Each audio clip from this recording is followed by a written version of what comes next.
तो बिहार विधानसभा उपचुनाव में न नीतीश का जादू चला, न सुशील मोदी कोई करिश्मा कर पाए। हालांकि नाथनगर ने नीतीश की नाक बचा ली। 5 सीटों पर हुए उपचुनाव में आरजेडी को संजीवनी मिली है और सत्ता का सेमीफाइनल माने जाने वाले उपचुनाव में आरजेडी ने मनोवैज्ञानिक बढ़त भी बना ली है। ना चला जेडीयू का तीर, ना खिला बीजेपी का कमल। उपचुनाव में एनडीए की हार,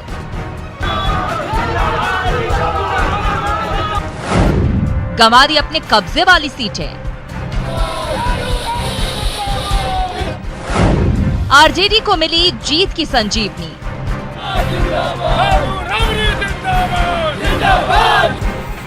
ये तस्वीरें जीत के जश्न की हैं। ये तस्वीरें हैं सिंहासन के सेमीफाइनल में जीत की खुशी की।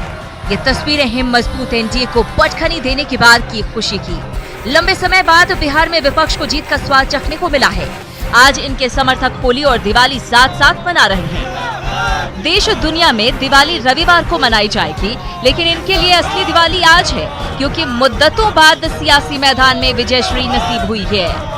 लोकसभा चुनाव के बाद हर कोई विपक्ष को चूका हुआ मान रहा था। एनडीए इस गुमान में था कि उसके सामने विपक्ष कहीं नहीं टिकेगा, लेकिन यही तो लोकतंत्र की खूबसूरती है। जिसे सियासी दुश्मन नकार चुके होते हैं, उसे जनता जिता देती है। ये रिजल्ट हमारी उम्मीदों के मुताबिक आया है और हम उन तमाम तो लोगों के जिन लोगों ने हमें वोट देकर जिताया है और जिन्होंने सहयोग किया है, उन तमाम तो लोगों का शुक्रिया अदा करते हैं।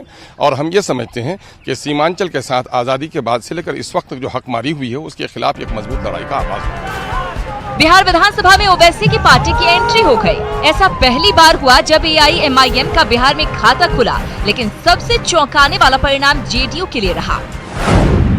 सिमरी बख्तियारपुर, दरौंदा और बेलहर में पार्टी ने अपनी सिटिंग सीटें खो दी।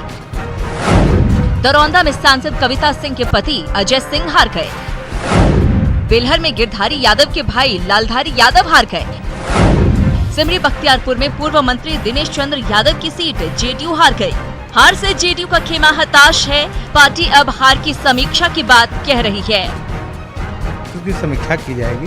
हम समीक्षा के उपरांत ही हम लोग देखेंगे उपचुनाव की क्षेत्रीय स्थिति में जो उत्पन्न हुई है कुछ बातें, उसी के आधार पर रिजल्ट दिया गया है। सरकार से नाराज है बिहार की जनता। एनडीए को ले डूबा अति आत्मविश्वास। लोकसभा के लहर के भरोसे रह गया एनडीए। सांसदों के परिजनों को जनता ने नकारा।